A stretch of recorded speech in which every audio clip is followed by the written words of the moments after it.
You have an advantage because you voiced Batman in Batman Year One. Yeah. So you kind of know who Batman is. Does that help you to play Gordon? Maybe it does. Yeah. It was nice to read Year One while we were doing that and sort of re-familiarize myself with the mythology as an adult, as opposed to when I first read them as a kid, because it does change. It's interesting how, I think Batman, one of the signs of a story being sort of universally beloved is that you can appreciate it at whatever age you're at. A 10-year-old boy or girl can appreciate Batman for certain elements, and then an adult can appreciate the same story for completely different aspects. And one of the things that's great about about performing this role in this context is kind of acting out your fantasies from being 12 years old, playing with your brother in the backyard of your house in Texas, playing cops and robbers, but playing it with an adult sensibility, which Gotham has fun, but it's still sort of adult. It's kind of the best of both worlds. What other portrayals of Jim Gordon did you look to when you were researching? None. Yeah, I mean, because you can't do an impression of somebody else. I mean, I grew up watching the old Adam West show, so I'm familiar with Pat Hengel's performance, and of course Gary Oldman in the movies was so fantastic. But you can't, studying other people's portrayal of this character,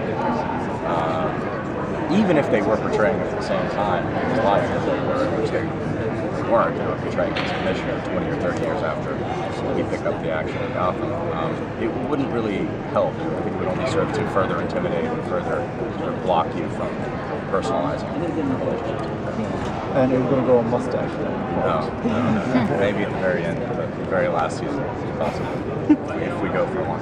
Your character is really going through this sort of continual evolution, isn't it? Because he sort of starts as a good person who has to sort of dip into the dark side, but for the greater good.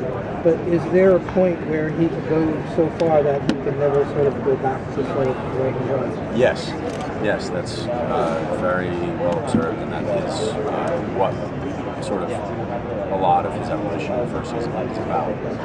Because he makes a decision in the pilot. The pilot alone, he makes a decision which is the morally correct decision not to take the life of Oswald Cobblepot, only to have Oswald return tomorrow night's episode, 3 weeks later. Immediately, the ramifications of making the correct decision is that he's created a supervillain. And so he learns from experiences like that, and unfortunately, in Gotham, the morally correct decision is not always the decision that will yield the best results. And so that moral slippery slope that he's sort of sliding down will only steepen and only accelerate down. Why does he take such an inordinate interest in Bruce? Or is this something that will be coming up in the season as it goes on? Well, Bruce, a couple of reasons. I mean, the first is that Jim sees Bruce himself, because Jim lost his father when he was Bruce's age, and that's what bonds them. The sight of the point where he senses that this young man is in pain, and he himself feels that pain. In addition to that, Bruce, being the son of Thomas and Martha Wayne, is a figure in the community. He is basically the boy prince. But Gotham and mythology always has a certain kind of, to me, a resonance of sort of medieval power structure stuff. It's not quite like, and so the Waynes were this incredibly prominent family, moral force in Gotham, and suddenly, with their murders, just goes away. Bruce has to rise to the occasion and step onto